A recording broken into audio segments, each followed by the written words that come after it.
A few of you had some questions regarding the perceptual map component of the brand audit. And so I wanted to explain what a perceptual map is and how to make one. And it's really not that difficult.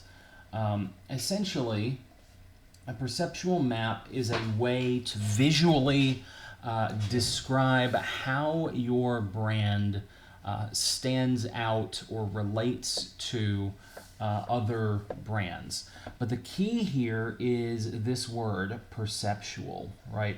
And that is because the perceptual map is all about how the brands are perceived. In other words, there are no right or wrong ways to do this. There are no right or wrong answers.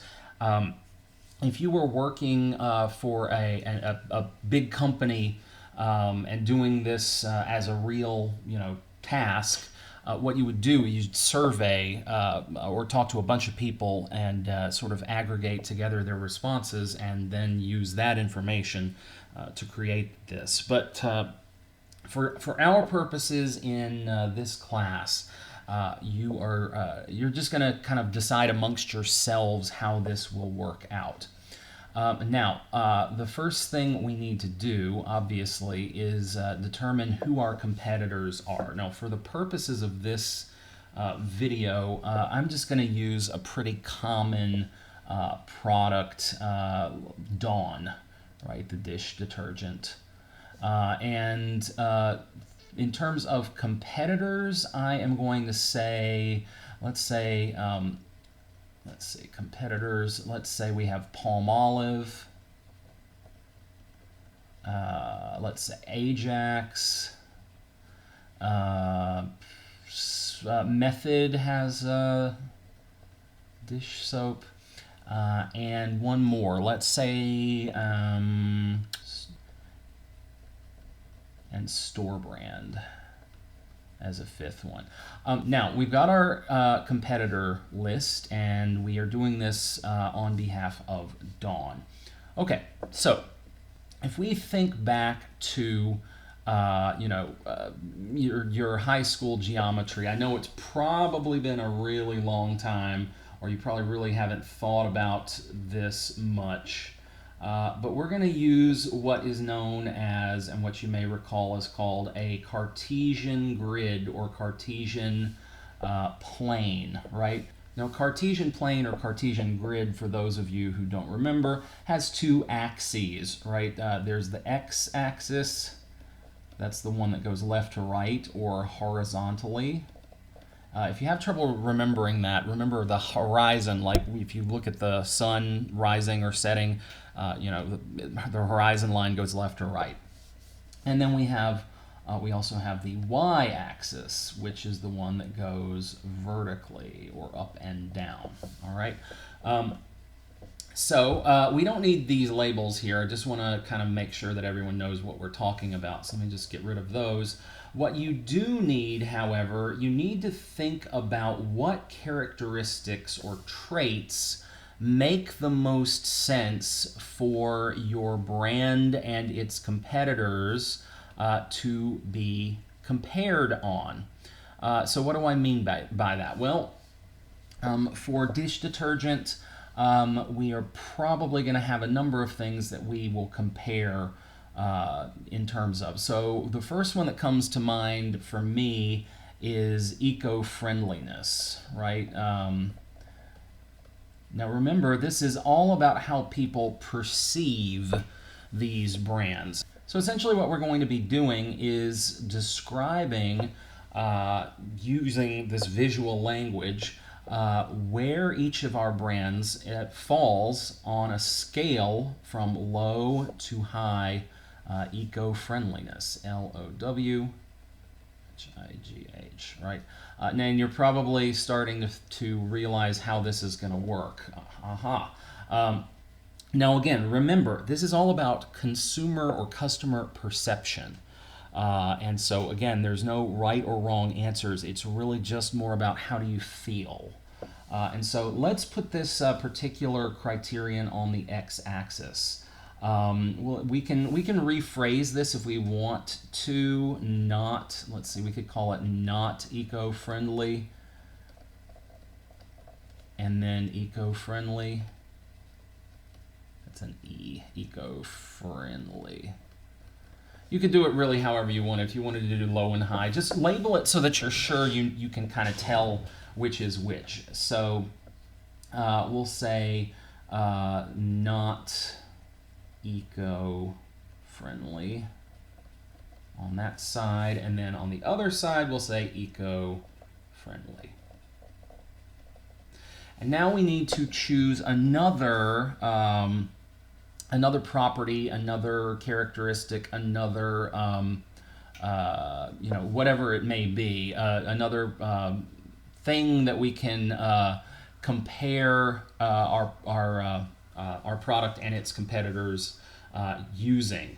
Now, one caution I will give you, or I'll kind of throw out there right away. Try to avoid this: expensive versus cheap. And the reason I say to avoid this is fairly straightforward. Expensive versus cheap doesn't really tell us much of anything.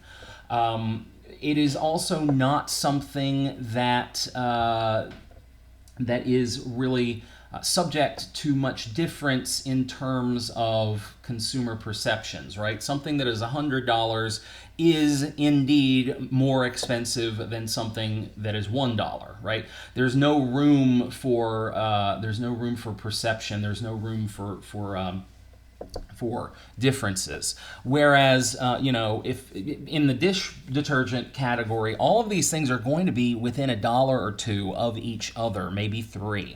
There's not really going to be a whole lot of variation, so that doesn't tell much. So if you're looking for something along that same line or in that same vein, what I would suggest instead, quality. Quality. And again, just like before, we could say low versus high. Now we've got something that does indeed vary depending on who you're talking to. And we'll put this on our y-axis, high quality versus low quality. Now, there is indeed a relationship between price and quality. Typically speaking, most products that are more expensive do end up also sort of being labeled as high quality, but not always, right? This is not a universal law or anything like that. And so, you know, again, what we would do in a marketing research situation is we would ask a lot of people, you know, on a scale from 1 to 7, where 1 is low quality and 7 is high quality, where would you rank Dawn and Palmolive and blah, blah, blah? And we would average all that together, and then we would have the figures that we need to finish this process up. Now, one other thing, while you can only plot two sort of brand or product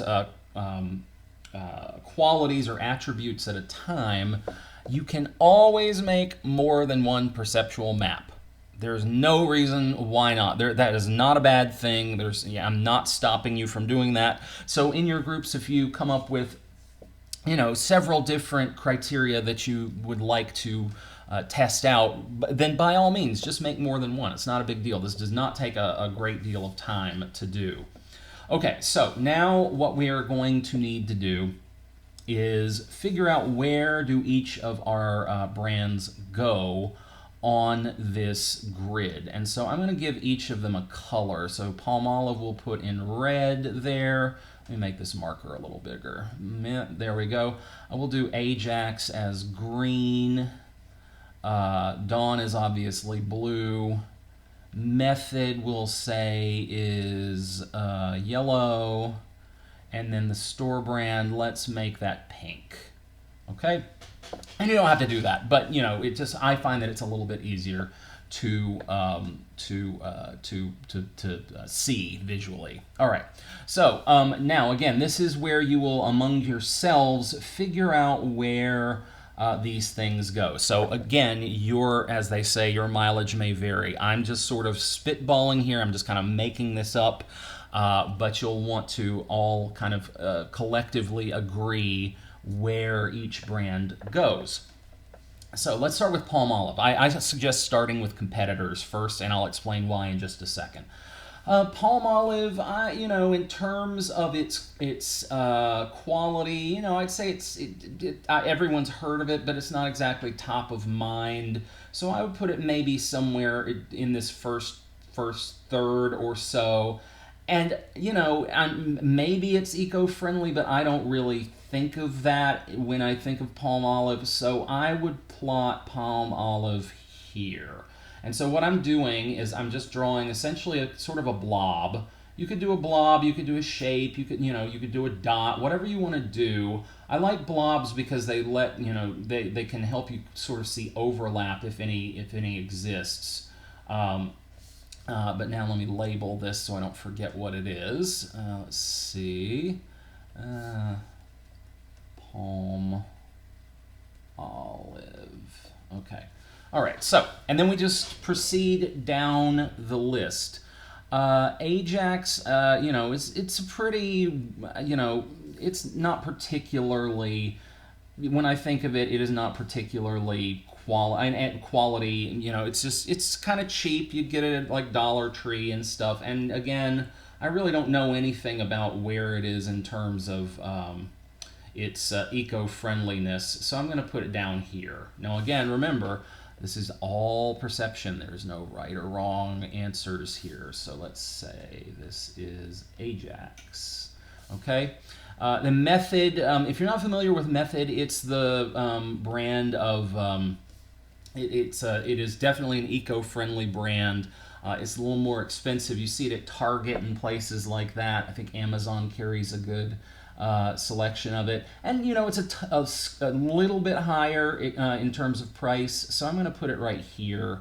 Maybe I made my blob a little big, but, again, doesn't really matter.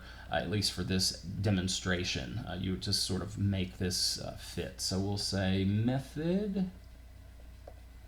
And then store brands probably are going to be somewhere down here. I'm gonna say probably in this range, something like this, and it's probably going to depend on the specific store brand as to again how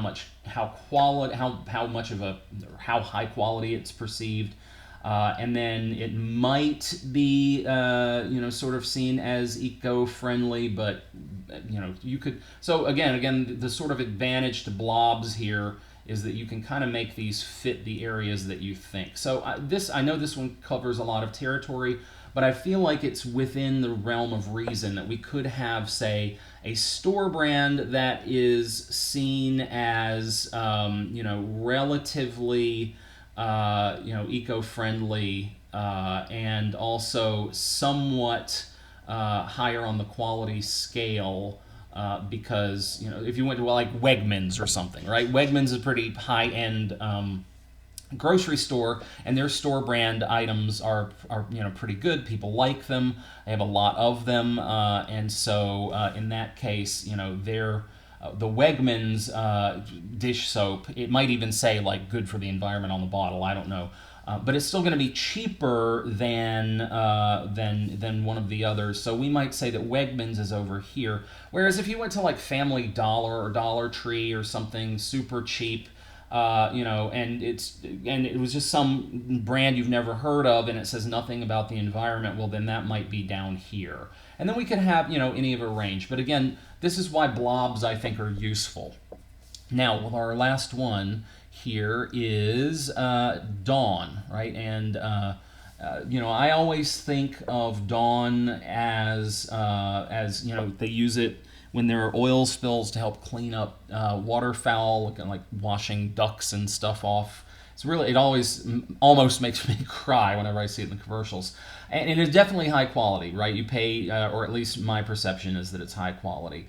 So I don't know if I would put it as far over on eco-friendly as method, because it's not explicitly eco-friendly, but I would definitely say it's somewhere about here. Okay, so I'm going to put us right there. And then I'm going to label it again, just so I know what I'm looking at. All right. All right, and that our perceptual map is done. That's it. You can use whatever drawing program you like, and so forth.